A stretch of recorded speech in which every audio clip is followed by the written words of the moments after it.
Hey guys, tonight it is January 7th, and we are going to read through Genesis 16:1 through 18:15, Matthew 6 1 through 24, Psalms 7 1 through 17, and Proverbs 2 6 through 8. If you've made it this far, today we are officially closing in on week one. So we have 51 more weeks left. Before we know it, the year will be gone, just like it was last year. It was crazy how fast the year went. So let's get started. It's getting late. So Genesis 16:1 through 18:15. Sarai, Abram's wife, hadn't yet produced a child. She had an Egyptian maid named Hagar. Sarai said to Abram, God has not seen fit to let me have a child. Sleep with my maid. Maybe I can get a family from her. Abram agreed to do what Sarai said. Really? So Sarai, Abram's wife, took her Egyptian maid Hagar and gave her to her husband Abram as a wife. Abram had been living 10 years in Canaan when this took place. He slept with Hagar, and she got pregnant. When Hagar learned she was pregnant, she looked down on her mistress. Sarai told Abram, It's all your fault. That's that I'm suffering this abuse. I put my maid in bed with you, and the minute she knows she's pregnant, she treats me like I'm nothing. May God decide which of us is right. You decide, said Abram. Your maid is your business. Sarai was abusive to Hagar, and Hagar ran away. And an angel of God found her beside a spring in the desert. It was the spring on the road to Shur. He said, Hagar, maid of Sarai, what are you doing here? She said, I'm running away from Sarai, my mistress. The angel of God said, Go back to your mistress, put up with her abuse. He continued, I'm going to give you a big family, children past counting. I'm going to give you a big family, children past counting. From this pregnancy, you'll get a son. Name him Ishmael. For God heard you. God answered you. He'll bring. He'll be bucking bronco of a man, a real fighter, fighting and being fought. Always stirring up trouble. Always at odds with his family. She answered God by name, praying to the God who spoke to her.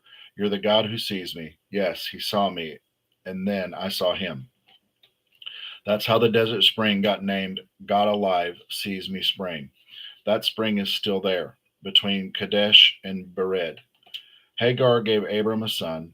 Abram named him Ishmael. Abram was 86 years old when Hagar gave him his son Ishmael. When Abram was 91 years old, God showed up and said to him, I am the strong God. Live entirely before me. Live to the hilt. I'll, I'll make a covenant between us, and I'll give you a huge family. Overwhelmed, Abram fell flat on his face. Then God said to him, This is my covenant with you. You'll be the father of many nations. Your name will no longer be Abram, but Abraham, meaning that I'm making you the father of many nations. I'll make you the father of fathers. I'll make nations from you. King will Kings will issue from you.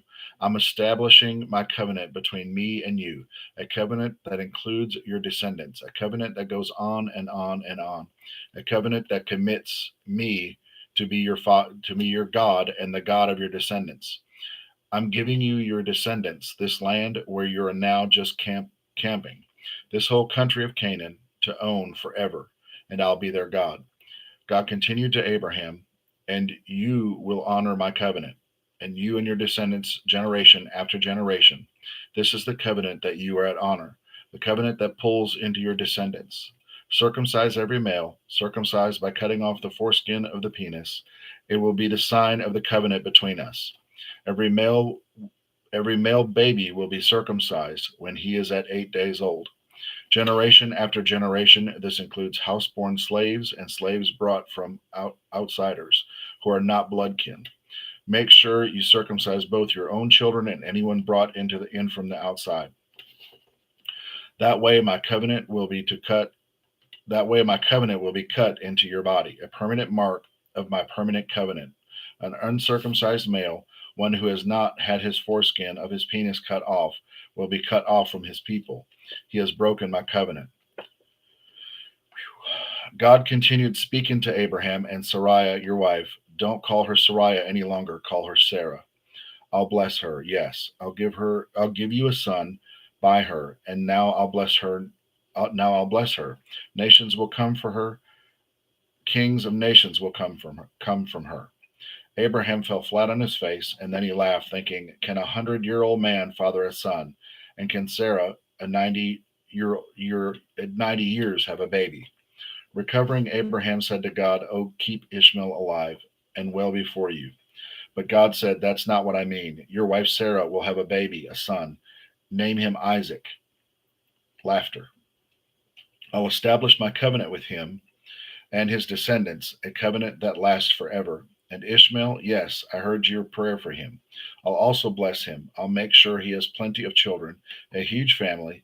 He'll father 12 princes. I'll make him a great nation, but I'll establish my covenant with Isaac, whom Sarah will give you about this time next year." God finished speaking with Abraham and left. Then Abraham took his son Ishmael and all his servants, whether house-born or purchased, every male in his household, and circumcised them, cutting off their foreskins that very day, just as God had told him. Abraham was 99 years old when he was circumcised. Ouch. His son Ishmael was 13 years old when he was circumcised. Abraham and Ishmael were circumcised the same day together, with all the servants of his household. Those born there and those purchased from outsiders, all were circumcised with him. God appealed to Abraham in the oaks of Mamre while he was sitting at the entrance of his tent. It was the honest part of the day. He looked up and saw three men standing. He ran from his tent to greet them and bowed before them. He said, "Master, if you please, stop for a while with the servant. I'll get some water so you can wash your feet. Rest under this tree. I'll get some food to refresh you on your way, since your travels have brought you across my path." They said, "Certainly, go ahead." Abraham hurried into the tent to Sarah. He said, "Hurry, get 3 cups of your best flour, knead it, and make bread." Then Abraham ran to the cattle pen and picked out the nice plump calf and gave it to the servant who had lost no time getting it ready. When he Then he got curds and milk, brought them with the calf that he had roasted, set the meal before the men, the tree and stood there until the tree while they ate. Under Good Lord. Stood there under the tree while they ate. I can tell it's late. The men said to him, "Where is Sarah, your wife?" He said, "In the tent." One of them said, "I'm coming back about this time next year. When I arrive, your wife Sarah will have a son." Sarah was listening, and the tent opened just behind the men. Abraham and Sarah were old, by this time very old. Sarah was far past the age of having babies. She laughed within herself. "An old woman like me getting pregnant with this old man of a husband?" God said to Abraham, "Why did Sarah laugh, saying, 'Me, have a baby, an old woman like me'? Is anything too hard for God? I'll be back about this time next year, and Sarah will have a baby." Sarah lied. She said, "I didn't laugh," because she was afraid. But he said, "Yes, you did. You laughed." God called him out. Let's break this down real quick. So the recap is Genesis 16:1, 18 through 15, 18:15. Abram and Sarai tried to help God's promise by using Hagar, leading to Ishmael's birth, but also jealousy, pain, and division. God met Hagar personally, showing he sees the overlooked and still blesses imperfect situations. That's deep. Years later, God reaffirms his covenant, renames Abram to Abraham and Sarai to Sarah, and promises a son through Sarah herself. Though Sarah laughs at the idea, God responds with a powerful question: Is there anything too hard for the Lord? The passage shows that God's promises don't need human shortcuts, and his timing is always intentional, and even when in doubt. Matthew 6:1 through 24. Be especially careful when you're trying to be good, so that you don't make a performance out of it. It might be good theater, but the God who made you won't be applauding. Ouch. When you do something for someone else, don't call attention to yourself. You've seen them in action, I'm sure, play actors, I'll call them, treating prayer meeting and street corner alike as a stage, acting compassionate as long as someone is watching, praying to the crowds, then get applause. True, but that's all they get. When you help someone out, don't think about how it looks, just do it, quietly and unobtrusively. This is why this is the way your God, who conceived you in love, working behind the scenes, helps you out. And when you come before God, don't turn into a theatrical production either. All the people making a regular show of all their prayers, hoping for 15 minutes of fame. Do you think God sits in a box seat? Here's what I want you to do: find a quiet, secluded place so you won't be tempted to role play before God. Just be there and simply and honestly as you can manage. The focus will shift from you and God, and you will begin to sense His grace. The world is full of so called prayer warriors who are prayer ignorant. They're full of formulas and programs and advice, repeating techniques for getting what you want from God. Don't fall for the nonsense. This is your Father you are dealing with, and He knows better than what you need. With a God that is loving you, you can pray very simply like this: Our Father, reveal who you are, set the world right, do what's best above and below, keep us alive with 3 square meals, keeping us forgiven with you and forgiving others. Keep us safe from ourselves and the devil. You're in charge. You can do anything you want. You're ablaze in beauty. Yes, yes, yes. In a prayer, there is a connection between what God does and what you do. You can't get forgiveness from God. I'm going to read that again. That didn't sound right. In a prayer, there is a connection between what God does and what you do. You can't get forgiveness from God. For instance, without also forgiving others, if you refuse to do your part, you cut yourself off from God's part. That makes sense. When you practice some appetite denying discipline to better concentrate on God, don't make a production out of it. It might turn you into a small time celebrity, but it won't make you a saint. If you'll go into training inwardly, act normally outward, shampoo and comb your hair, brush your teeth, wash your face, God doesn't require attention getting devices. He won't overlook what you're doing. He'll reward you well. Don't hoard treasure down here where it gets eaten by moths and corroded by rust or worse, stolen by burglars. Stockpile treasures in heaven, where it is safe from moth and rust and burglars. It's obvious, isn't it? The place where you treasure is the place where is the place you most want to be and end up being. Your eyes are windows into your body or into your soul, I've heard it said. If you open your eyes wide in wonder and belief, your body fills up with light. If you live squinted eyed in greed and distrust, your body is a musty cellar. If you pull the blinds on your windows, what a dark life that will be. You can't worship two gods at once. Loving one God, you'll end up hating the other. Adoration of one feeds contempt for the other. You can't worship God and worship money both. Matthew 6, 1 through 24, just a breakdown, says Jesus teaches that righteousness is about heart, not performance. He warns against giving, praying, and fasting for attention, reminding us that God sees what's done in secret. He gives the Lord's Prayer, focusing on God's holiness, daily dependence, forgiveness, and spiritual protection. Jesus then warns against storing earthly treasures, urging us to invest in eternal ones instead. This section ends a clear truth. You can't serve both God and money. What you value most will reveal who truly has your loyalty. I That's a different version of the Lord's Prayer. The way I've heard it is, Our Father who art in heaven, hallowed be thy name. Thy kingdom come, thy will be done on earth as it is in heaven. Give us this day our daily bread, and forgive us our trespasses as we forgive those who trespass against us. Forgive us from evil, for thine is the kingdom and the power and the glory forever and ever. Amen. We are going to read Psalms 7, 1 through 17. God, God, I am running to you for dear life. The chase is wild. If they catch me, I'm finished, ripped to shreds by foes fierce as lions, dragged into the forest and left unlooked, for unremembered.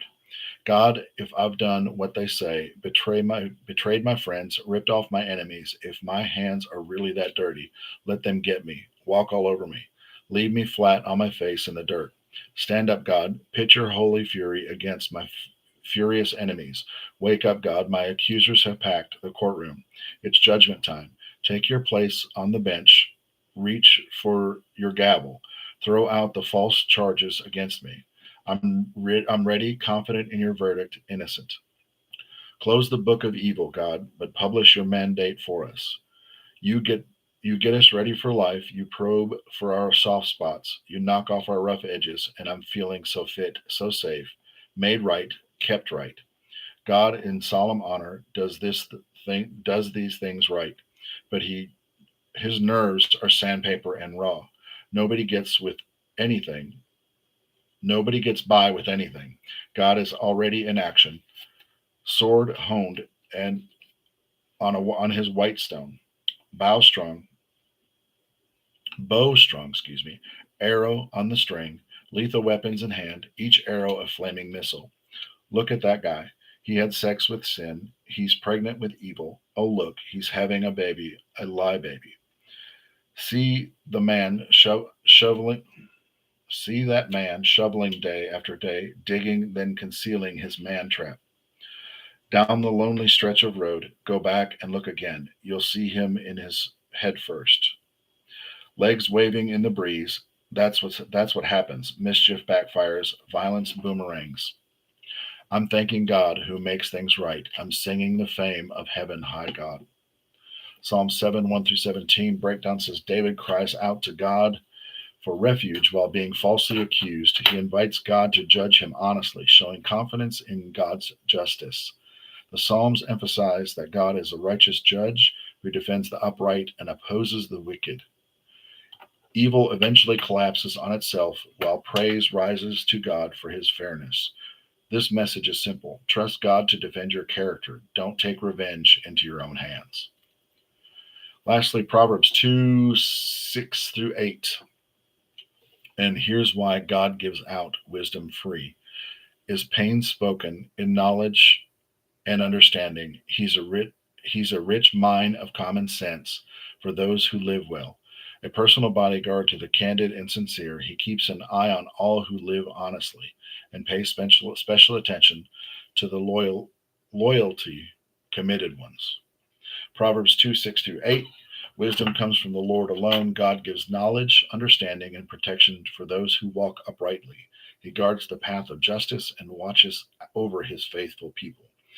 Those verses remind us that positions obedience positions us under God's protection, and living wisely isn't just smart, it's safe. Guys, this is the week one. I am definitely going to get through this, and I'm going to be religious to this, and I'm going to read uh, the Bible in a year with you. You're welcome to join, like, subscribe, tell your friends. If you're willing, if you've been wanting to try to do this, like I said, I'm gonna say it every day. I made it to May of last year. I'm going to finish my reading the Bible from front to back. So, guys, I love you. Have a good night, and we will definitely see you tomorrow. See you.